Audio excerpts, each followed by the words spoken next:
n'y a pas d'interaction avec un humain. On parle en langage de plongée.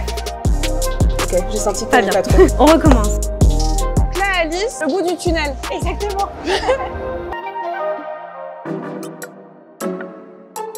Bonjour. Allez. Bah, à chaque fois que tu viens dans une usine, du coup, tu laves tes chaussures. Ouais. Et là, du coup, tu te laves. Ok. À vous les jeunes.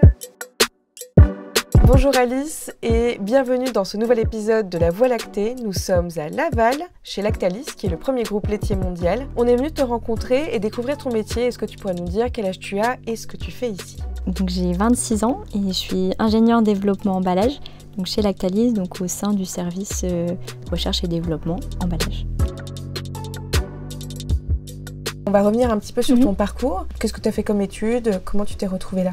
Donc du coup après le bac j'ai fait 2 ans de classe préparatoire, donc du coup côté scientifique, donc en maths et en physique, pour du coup ensuite intégrer une école d'ingénieur. Donc j'étais à Polytech à Lille en spécialité sciences des matériaux. Et comment tu as découvert ce métier? En école d'ingénieur, après on fait des stages et c'est en cherchant un stage que je suis tombée par hasard sur une offre d'ingénieur packaging en industrialisation sur une usine du groupe Lactalis à Coincy, donc du coup à côté de Lille, là où je faisais mes études, dans le secteur en plus de l'agroalimentaire, donc c'est très concret parce que c'est des produits qu'on consomme tous les jours.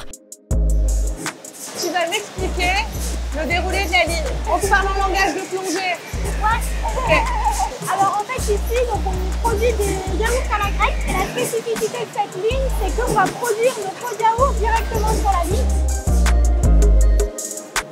Ce qui est marrant, c'est que à la fois pour tout le système hyper moderne, ça répond à une imagerie que j'avais en tête un petit peu de comment ça devait se passer. Un petit peu comme ça. Ouais, il y a presque un côté dessin animé, tu C'est un vois. peu impressionnant aussi des fois de voir un peu la vitesse à laquelle ça peut aller aussi. Et en fait, entre le début de la chaîne et ici, où vraiment le produit est fini et prêt à être consommé, il n'y a pas d'interaction avec un humain, quoi. Du tout, en effet, du tout. Tu es dans une équipe de combien de personnes? Alors au global à Laval, à la R&D, on est 20 personnes et on est séparés en différentes catégories. On va avoir la partie fromage, la partie lait, la partie beurre, crème et donc la partie ultra frais et on est 3 personnes. C'est quoi le plus important, tu dirais, la qualité qu'il faut avoir pour faire ton métier? La mission première est la quand même gestion de projet. Moi je m'occupe de 4 usines différentes, donc ça fait beaucoup de monde, beaucoup de projets différents et assez variés. Je pense qu'il faut être quand même plutôt organisé parce que sur plus de 20 projets, ils ne sont pas tous en même temps au même stade, donc on ne doit pas réaliser les mêmes missions chaque jour pour chaque projet. Tu travailles en lien avec la filière laitière, mais sans forcément faire les métiers que nous, on a découverts jusqu'ici. Cependant, j'aimerais bien savoir à quoi ça ressemble pour toi une journée type. Alors, il n'y a pas vraiment de journée type. Tous les projets ne vont pas être au même stade en même temps. Donc les missions associées ne vont pas du tout être les mêmes, que ce soit des réunions d'avancement de projet, donc avec les équipes projets concernées, la gestion de mail quand même, pas mal, tout ce qui peut être rédaction de compte rendu, de réalisation de d'essais industriels, donc là où on peut aller dans les usines pour suivre avec les équipes des essais, d'un nouvel emballage, la visualisation de tests transport, l'analyse de compte rendu qu'on va recevoir du laboratoire ou autre, la réalisation de plans de palettisation aussi dont on s'occupe, de plans d'impression aussi des emballages. Il se peut qu'on soit amené à faire des maquettes, donc, par exemple avec cette machine, l'imprimante 3D, exact, pour voir le rendu en fait du pot. On est dans un test d'étanchéité. En fait c'est ça, là on va vérifier que notre opercule qu'on est venu sceller sur notre pot soit bien scellé et qu'on n'ait pas de pot fuyard. C'est quoi le plus intéressant pour toi, le plus stimulant, on va dire? La prochaine découverte, alors comment est-ce qu'on va la réaliser? Comment on va la réaliser, je pense. C'est bien d'avoir plein d'idées, c'est chouette, c'est stimulant, mais après il faut se dire, bon, ok, ça c'est chouette, j'ai envie de le pousser, comment on fait? C'est quoi les plus gros enjeux actuels? En fait, du coup, sur l'agroalimentaire, l'emballage va permettre en fait, de maximiser la conservation des produits. Oui, on essaie de les optimiser, mais il ne faut pas que ce soit du coup au détriment de leur conservation. Et toi, depuis que tu as démarré ton contrat ici, est-ce qu'il y a eu une avancée que tu as vraiment observée? On a travaillé sur ce pot ici, donc sur une banderole papier qui est pelable. Tu peux essayer si tu veux. Je vais te le casser. Mais c'est pas grave, j'ai plein d'échantillons. Ok. Donc en fait le but, donc ça a été lancé sur le marché italien. J'ai tout enlevé. Donc aujourd'hui, nos pots sont recyclables. En fait, on essaie de trouver des solutions toujours pour améliorer cette recyclabilité-là. Et donc, en levant le papier, on sépare bien tous les matériaux.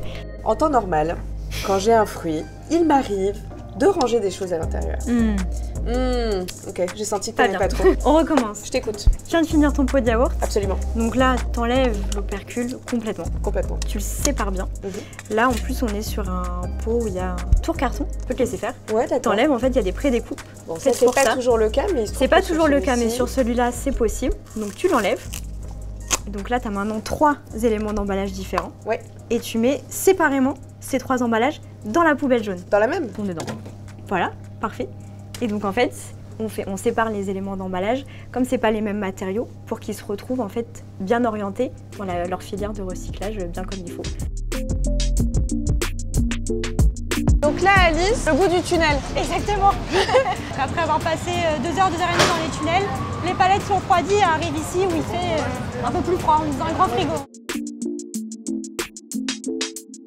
Est-ce que tu dirais que ton métier, c'est un métier plutôt solitaire ou vraiment un boulot d'équipe? C'est vraiment un boulot d'équipe, que ce soit du coup le marketing, nos collègues des achats, les industriels, que ce soit un très gros projet où tout le développement est à faire, ou juste une modification d'une caisse, le transport par exemple. Il y a tout autant d'interlocuteurs qui interviennent dans le projet. Alors Alice, là, on se trouve avec Théo dans l'entrepôt. Qu'est-ce qui se passe ici? Là, on est au niveau de la zone test transport. Donc souvent avec des personnes de la R&D, on va visualiser les palettes pour s'assurer qu'elles sont aptes à tenir le transport et qu'on puisse amener sur nos entrepôts et à nos clients des palettes conformes à nos exigences. Donc en fait, ce qu'on va regarder, c'est si la palette est stable, c'est-à-dire si elle n'est pas penchée d'un côté ou de l'autre. Et en fait, dans le cas de l'ultra frais, ce qu'on va regarder, c'est les pots en bas de palette. En fait, nous, c'est les pots qui vont être porteurs. Ouais, s'ils sont pas en train de s'affaisser. En fait, c'est ça, il faut qu'on vérifie que, comme on a vu à l'usine tout à l'heure, que la résistance, en fait, à la compression est bonne. Ouais. Donc, si elle n'est pas bonne, les pots s'écrasent. Donc, quand c'est une palette test, voilà, on va enlever un petit peu le film et ouvrir les caisses, en fait, sur le bas de palette pour vérifier que tous les produits sont bien. En fait, on regarde vraiment ce qu'on a changé. Par exemple, si on a allégé le pot, c'est sur ça que va en priorité porter l'analyse de la palette, en tout cas, côté R&D.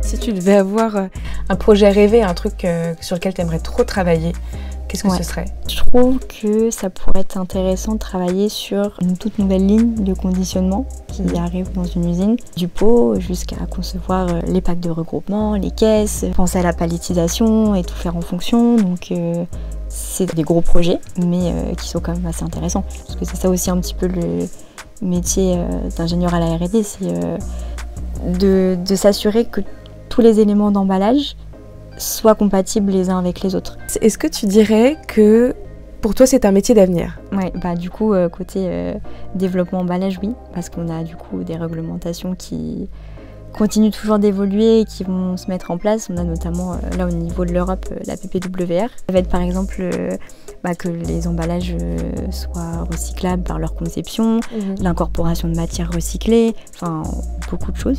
Eh bien Alice, merci pour cette conversation et merci de nous avoir reçus. J'ai trouvé ça hyper intéressant et j'espère que ça va intéresser beaucoup de jeunes aussi, mais j'en suis convaincue. J'espère aussi. Merci à toi. Merci.